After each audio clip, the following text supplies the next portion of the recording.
Hey, what's up everybody, Wix here again, welcome back to the channel. Finally it's time to start pulling everything out of this STI, so let's go.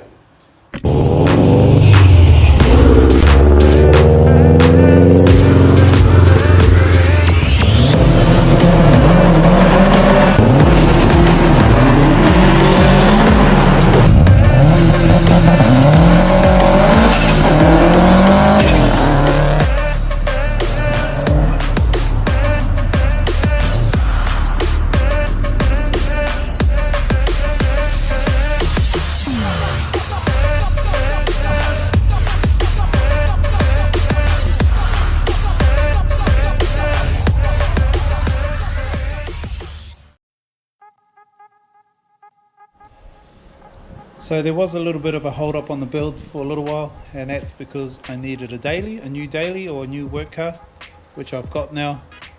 Good old BMW, which means now I can keep the white one off the road and start pulling everything out. So let's have a look at it.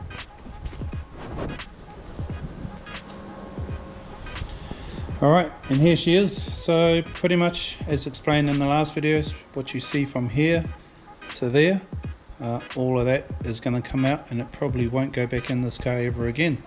There are a few things that I'll be keeping. The air conditioning, because it's super hot here in Perth, and the alternator. The power steering, it's on the plans to get rid of that altogether. Otherwise everything else is coming out. So I've got the next few days just to chip away at it, and hopefully by this weekend I can yank the engine out. So finally, let's go.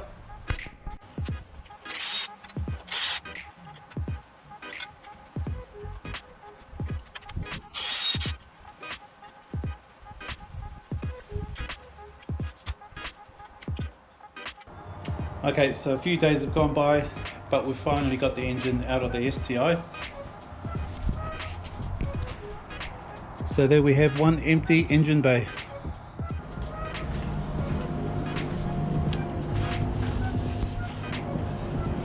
And this is the old engine.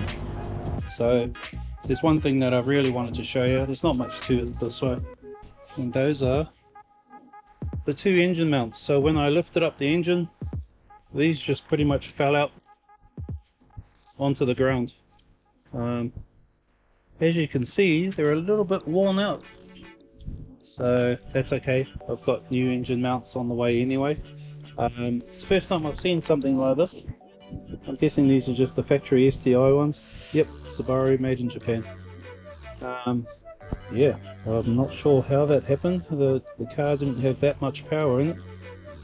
But yeah, it just shows you what can happen to factory Subaru mounts. But otherwise, this is pretty much the engine stripped down. Pretty much stripped the whole intake off. I took off the extractors before I lifted it out, and that was just because I was waiting on the engine crane. So yeah, I pretty much tore the whole thing down while it was still in the car, and then this is all I pretty much lifted out this morning, but that is all done. So there's a few things I will steal off this engine, but otherwise not many at all. I think some of the things I'll steal are the ABS solenoids. I've only got the intakes on the new engine, so I'll steal those ones and slide them in. Hopefully they are the same. Like I said, I haven't really messed around with these later model engines, but we'll soon find out. So I'm hoping I can slide that out and it'll fit into the new one. Okay, so that's the first part out, engine out. Now I can get on to the good bit, which is removing my hydraulic power steering and also the cross member. So I need to take the pump out. I need to be careful to try and not make a mess when all the fluid comes out.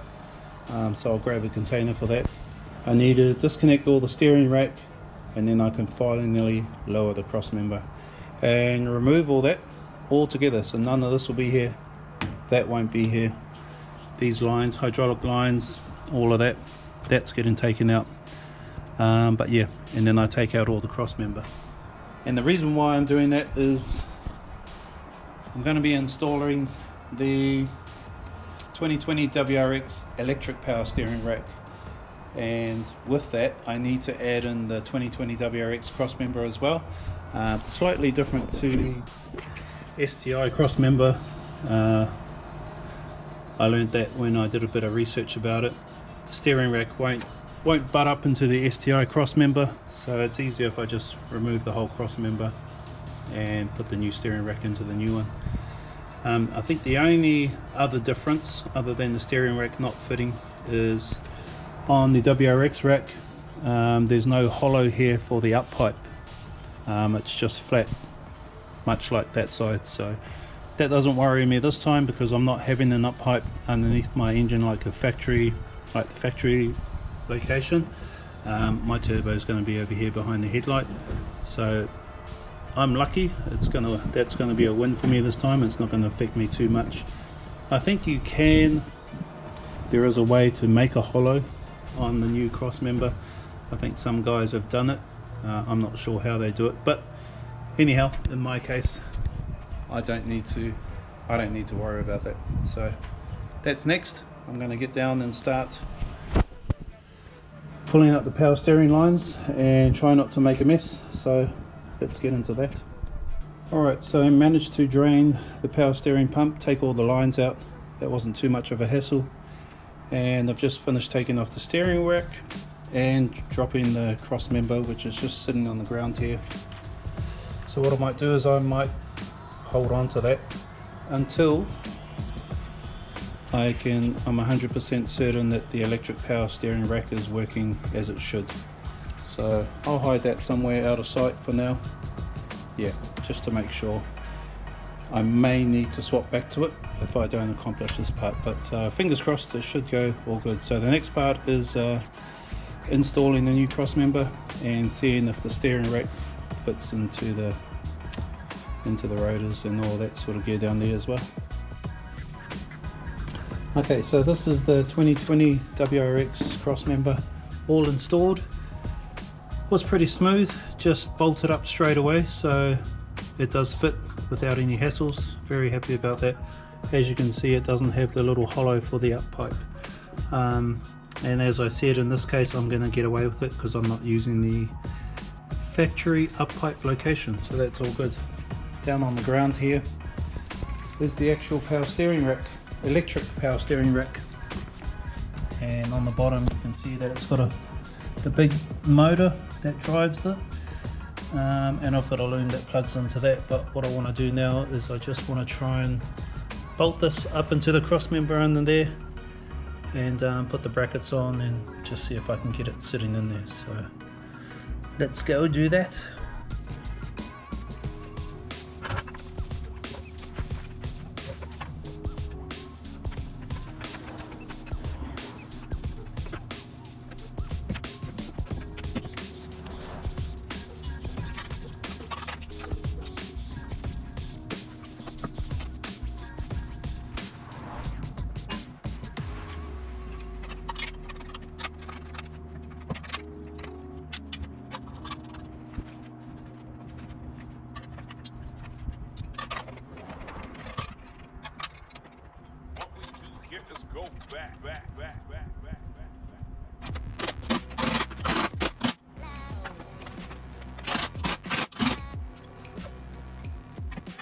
Alright, so just to show you from underneath what it kind of looks like. So you've got this big unit, electric unit, that's all exposed there, I guess. Just seeing the initials KYB up here. But yeah, they're bolted up straight away. The next one I'll do is I'll need to try and make sure that it's centered. I'm not sure how to do that, but I will figure it out. And then I guess hopefully all the steering rack arms will all fit into all the rotors and stuff. Otherwise, that's all bolted on. So yeah, I'll just chip away at it and see how I get on. But for now, it's all bolted in. I decided to take the gearbox off while I was at it. I'm going to attempt to change the 4th gear synchro is absolutely ruined in this, so I'm going to attempt to change all the synchros. Found a really good couple of tutorials to tell you how to pull the gearbox apart, and the rest is all hopes and dreams. But I'm going to swap the synchros out, hopefully with some carbon fiber synchros. So before I carried on with this, because I needed to pull the axles out, thought I'd take the gearbox out. So now I'm going to connect these parts here, and just also connect the steering up and just see how it feels without the power steering connected, and if it's not too bad, and if I get the wheels pretty straight and the steering wheel centered, then from here I will continue to hook up the loom that gives it power, and then I'll try and figure out how to power the rack, and also how to wire up the other plug as well, which I'll talk about soon. So for now, get these hooked up and the steering and see how it feels.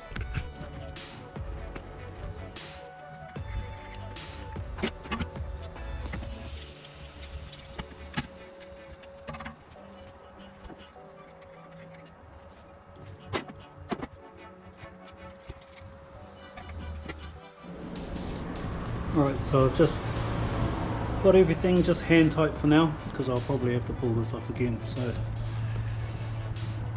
had to drop this down just to slip this over, but that's all hooked up.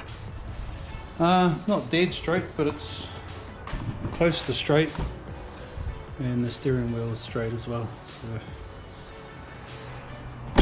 alright, that's in. So also what I can confirm is that it bolts up straight away, it hooks up to the steering arm and also to the hubs as well. So really, yeah, there's 2 more things I'm not sure of. One is the wiring, and 2, I'm not actually sure if the engine will sit in this. I'm going to have to get a measurement off them when I get my new engine mounts and just see how far apart they are. I might need to grind some bigger slots out of it just to get those bottom bolts in, but we'll see how we go. For now, I'll go grab the other loom that connects into this, just so we can have a look at that. Alright, so this is the loom that it comes with, or that I grabbed with it. You've got one big massive plug here and another smaller plug that's got 3 wires on it.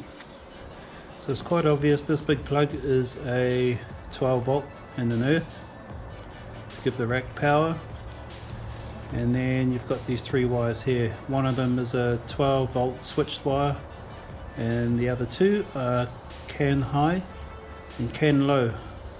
I'm not sure why they need to be hooked up, but I've pretty much figured out which wire goes where from watching another YouTube video, so I will hook them up and just see how we go. So that'll plug into the rack itself, and then these plugs I will probably need to chop off and change them to plugs that I can carry on with, obviously hooking up the 12 volt in the earth, and then another plug, maybe a Deutz plug, that'll just go into the cabin for the 12 volt switch wire and the CAN high and low. Haven't figured out quite where I'm going to put those ones, and I need to go buy some bits and pieces so I can chop these off and make it all work, but we'll plug it up to the rack anyway. So underneath the car here we've got the big plug and then the smaller plug here, so I might try and slide it up through that hole, I guess. I'm trying to do this with one arm, and then plug big bad boy in first.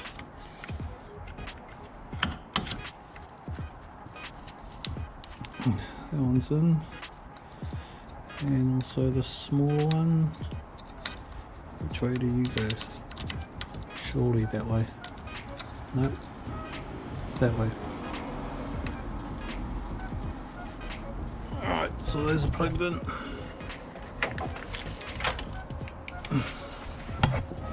And I've just got it coming out the hole and up there somewhere for now.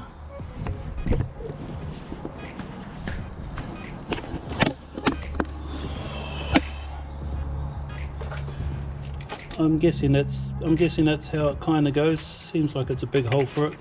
This must be the... Yep, that seems right. Had a clip on there on the cross member, so that feels pretty right. So I need to make a connection for this and that, but like I said, I'm gonna go get some bits and pieces, so I'll go sort that out and then we'll come back and try and wire this bad boy up.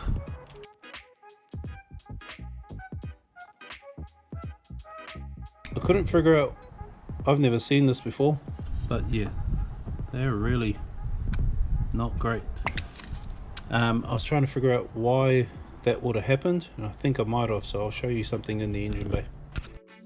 Alright, so a closer look at the engine bay once I took the pitch stop out, is that the brace is actually cracked, and you can see up the back there it's fully moving, so that's not meant to happen. It should be solid like that one. Actually, yeah, they have been known to break, although I've never had that happen before, but yeah, that one is fully snapped, so I'm going to have to bend that back in place and chuck some welds on it, and I might have to put some reinforcing on it. We'll see how we go, which is annoying, but that's what has to happen. So I'm guessing that's what contributed to the engine mounts failing, is that there was no stabilizer on it. To be honest, I don't really know. All I do know is that shouldn't be loose, so I need to stiffen that up. They do make, Perrin do make some braces for it, but they only make ones for left-hand drive, which uses the clutch slave cylinder, which is on the right-hand side or left-hand side, their driver's side. So they only make a brace for that, but they don't make ones for right-hand drive, which is what this one is. So that's highly annoying.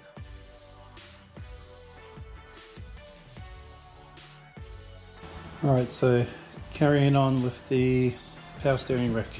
EPS, electrical power steering rack. So these are the two plugs that I need to swap. These are the OEM plugs, which I don't have in my car.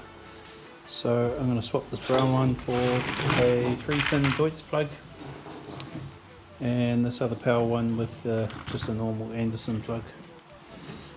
So I need to run some cable, so I've got a big thick cable for the 12 volt and ground, and then I've got some 18 gauge wires for the 12 volt signal and the CAN bus wires. So what I might do is I might set up the CAN bus wires. I'm going to need to twist them together. I didn't have pink, so I have to go with brown, red, green and black, sorry. So I'll twist a couple of those together, and then we'll set up that plug first.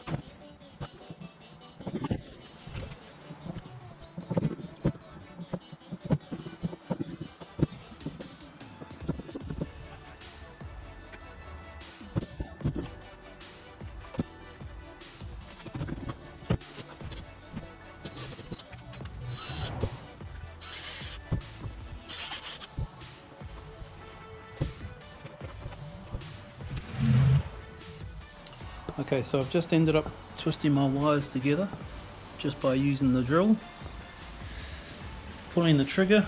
I don't have a bench vise, so I've used my vice grips just to hold it. Seems to have twisted it quite well, and I've put some tape on it just to hold the twist. It's a little bit long at the moment. I'm not sure how long it needs to be, but I know that the connector is going to end up over there. I might run it through the firewall, go inside there, and then run it along, somehow run it along the back, because I'm going to link into the OBD2 port, which is just under the driver's side wheel on the side. So I'm not sure how long I'll need, but I'll leave it long for now, and then I can just cut it when I get inside.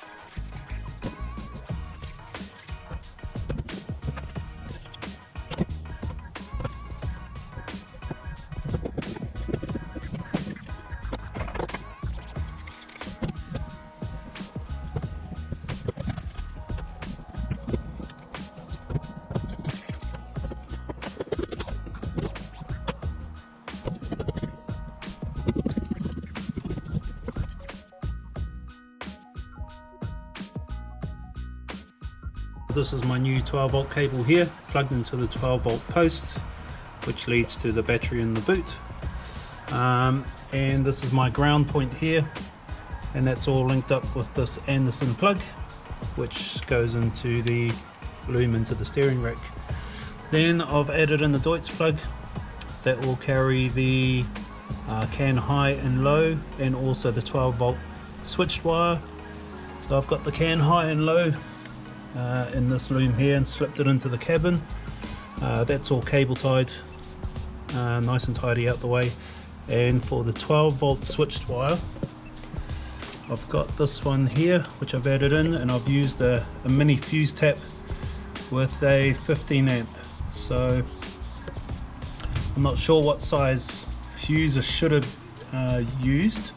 I think a 15 amp will be fine. So pretty much that front part is all done. There's one more thing I need to add in, and that's a A&L fuse in the boot, so we'll go have a quick look at that. So I've just got the battery sitting off to the side for now, but it's been advised that I put a 100 amp A&L fuse in it. So I've got that here, and I'm going to use an inline A&L fuse holder. It's also been recommended that to install it 100 or 150 mils away from the battery. So I'll I'll cut this line and put the fuse holder in there, and then chuck the fuse on. And I think that'll complete the main 12 volt and grounding cables.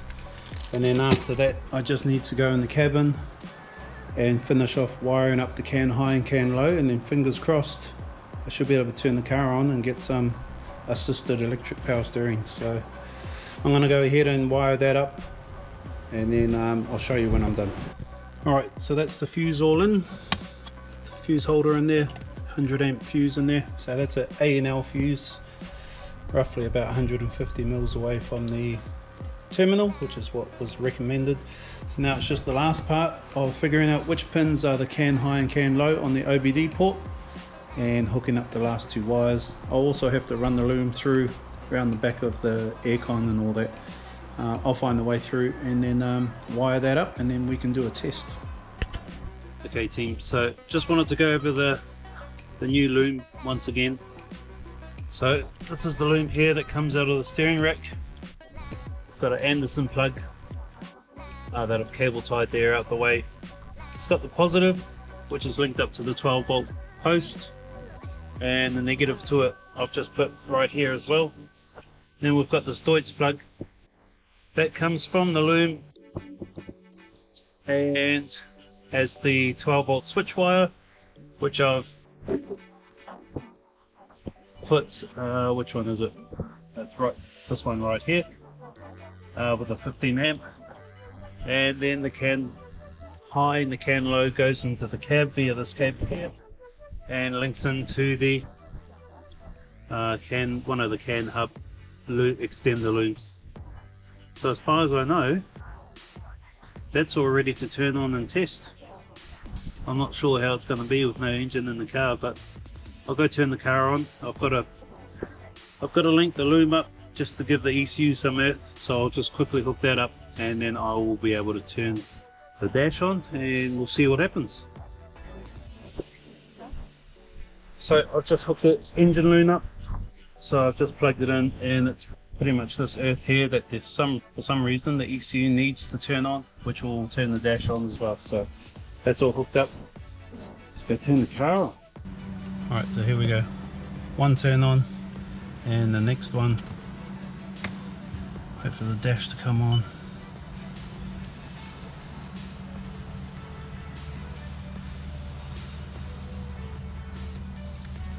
Alright, so as far as I know, power steering should be on. Obviously, it is really hard to tell because I'm up on axle stands. I'm not actually sure if it's working or not, to be honest, but what I do know is that I've hooked it up exactly how it's meant to be hooked up. You know, you've seen the wires, you can't really go anywhere else, so it feels like it's working. I'm not too sure. Let's try and turn the car off, see if it makes a difference. So I don't feel a difference at the moment. I might need to wait till the engine's back in and I get the car maybe started. But I'm pretty confident that I've hooked it up properly. But yeah, we'll have to test it when the car's back on the ground and the wheels hit the ground, and see if it's hard to turn then. Alright team, so that's it for this episode. I'm pretty confident about the EPF install, but like I said, once we get the engine in, car back down on the ground, I'll have to do a proper test, and if not, I'll just get someone to come out and run the diagnostic on it and see where I'm going wrong. But as I said, pretty confident about the wiring, but yeah, we'll see how we go. So as always, thanks for watching, and we'll see you in the next episode. Ciao.